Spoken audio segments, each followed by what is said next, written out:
Assalamualaikum warahmatullahi wabarakatuh. Pada kesempatan kali ini, saya akan menjelaskan materi tentang pengukuran, penilaian, dan evaluasi. Dalam kegiatan pembelajaran, pengukuran, penilaian, dan evaluasi sangat dibutuhkan untuk mengetahui hasil pembelajaran di kelas. Selanjutnya, pengertian tentang pengukuran, penilaian, dan evaluasi. Pengukuran adalah kegiatan untuk memperoleh informasi yang dapat dikuantifikasi.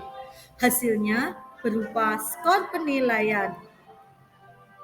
Penilaian adalah kegiatan untuk mengetahui perkembangan, kemajuan, dan atau hasil belajar siswa selama program pendidikan. Hasilnya bisa berupa nilai. Penilaian adalah kegiatan membandingkan sesuatu dengan suatu pembanding. Untuk evaluasi adalah penilaian keseluruhan program pendidikan termasuk perencanaan dan pelaksanaannya. Selanjutnya kita bahas tentang assessment atau penilaian. Assessment adalah usaha formal untuk menentukan kedudukan atau status siswa dengan variabel pendidikan yang ditentukan menurut POPAM tahun 1995. Untuk dapat melakukan assessment dilakukan dengan kegiatan pengukuran. Untuk dapat melakukan pengukurannya diperlukan yaitu alat ukur. Alat ukur bisa berupa tes. Nah, sekarang kita lihat tes dan persyaratannya. Tes dapat didefinisikan sebagai seperangkat pertanyaan atau tugas yang direncanakan untuk memperoleh informasi tentang trait atau atribut pendidikan atau atribut psikologi tertentu yang setiap butir pertanyaan atau tugas tersebut mempunyai jawaban atau ketentuan yang dianggap benar. Tes yang baik harus valid dan reliable.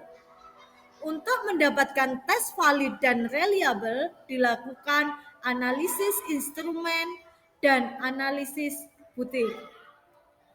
Pada tes presentasi atau tes prestasi misalnya, analisis butir soal meliputi analisis untuk melihat 1. Memadai atau tidaknya tingkat kesukaran. 2. Memadai atau tidaknya daya pembeda. Dan 3. Berfungsi atau tidaknya pengecoh pada tipe pilihan ganda.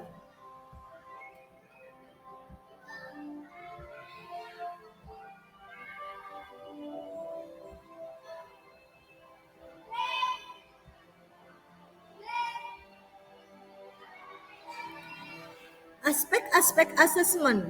Aspek asesmen meliputi 3, yaitu aspek kognitif, afektif, dan psikomotor.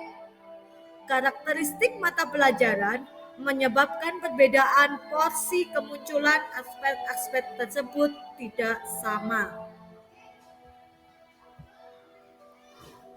Kemudian, target asesmen atau penilaian. Yang pertama, aspek kognitif.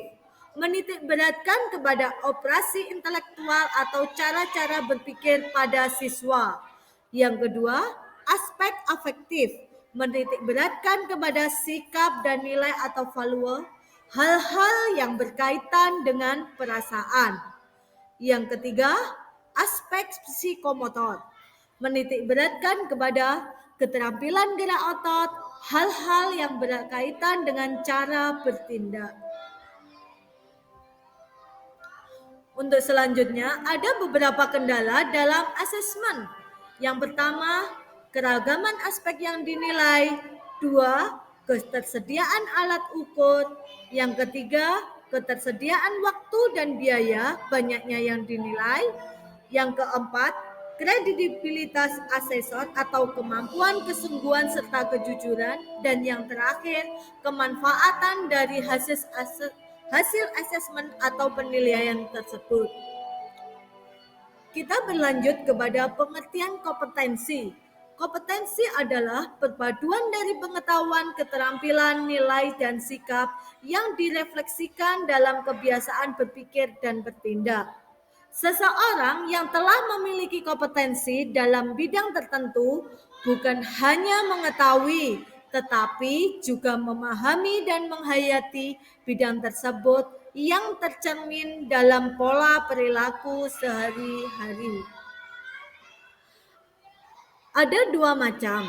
Yang pertama, aspek kompetensi pengetahuan atau biasa sering disebut dengan knowledge, yaitu kemampuan dalam bidang kognitif, pemahaman understanding, kedalaman pengetahuan yang dimiliki setiap individu, kemahiran atau skill, serta kemampuan individu untuk melaksanakan secara praktik tugas yang diberikan. Yang kedua, aspek kompetensi nilai atau value, norma-norma yang dianggap baik oleh setiap individu dan menentukan setiap individu dalam melaksanakan tugasnya. Sikap atau attitude pandangan individu terhadap sesuatu, misalnya suka, tidak suka, dan kemudian minat atau interest, kecenderungan individu untuk melaksanakan sesuatu perbuatan. Yang selanjutnya, assessment bisa berupa tes. Kita bahas tentang pengertian tes. Tes dapat didefinisikan sebagai seperangkat pertanyaan atau tugas yang direncanakan untuk memperoleh informasi tentang trait atau atribut pendidikan. Trait atau atribut pendidikan berupa psikolik tertentu yang setiap butir pertanyaan benar. Tes menuntut keharusan adanya respon dari peserta tes dan respon tersebut dapat dikategorikan sebagai respon benar atau salah. Tes hasil belajar adalah serangkaian pertanyaan yang harus dijawab atau tugas yang harus dikerjakan siswa yang hasilnya dipakai untuk mengukur kemajuan belajar siswa. Selanjutnya tentang evaluasi. Setelah melakukan asesmen atau penilaian, kita wajib melakukan evaluasi. Evaluasi memiliki beberapa makna. Yang pertama bagi siswa, evaluasi ini memberikan informasi tentang sejauh mana ia telah menguasai bahan pelajaran yang disajikan guru. Bila hasil evaluasi belum mencapai tujuan yang diinginkan, ia dapat dimotivasi untuk harus lebih giat lagi dalam belajar. Bila hasilnya memuaskan, akan dapat memotivasi dirinya untuk belajar lebih giat lagi dan memberikan motivasi kepada temannya yang lain. Yang kedua, bagi guru. Evaluasi bagi guru memberikan petunjuk mengenai kemajuan belajar siswa, daya serap siswa terhadap materi pelajaran, dan tepat tidaknya metode pengajaran. Yang ketiga, makna evaluasi bagi sekolah. Dapat dipakai sekolah untuk mengintrospeksi diri sejauh mana kondisi belajar yang diciptakan dapat membantu terselenggaranya pembelajaran dengan baik. Kemudian, makna evaluasi bagi orang tua atau wali murid, yaitu siswa dapat digunakan orang tua untuk mengetahui bagaimana dan sejauh mana perkembangan belajar pada anaknya. Kemudian, tujuan dan fungsi dari evaluasi. Tujuan evaluasi untuk mendapatkan informasi yang akurat mengenai tingkat pencapaian tujuan pembelajaran, sehingga dapat diupayakan tindak lanjutnya.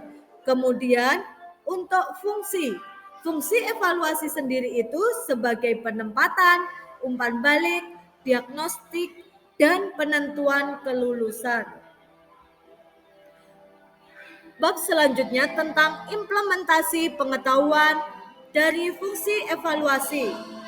Implementasinya untuk mengukur kesiapan siswa dan mengetahui tingkat pengetahuan yang telah dicapai Sehubungan dengan pelajaran yang akan disajikan digunakan tes, penempatan, untuk memantau kemajuan belajar siswa demi memberikan umpan baik kepada siswa maupun untuk guru digunakan tes formatif.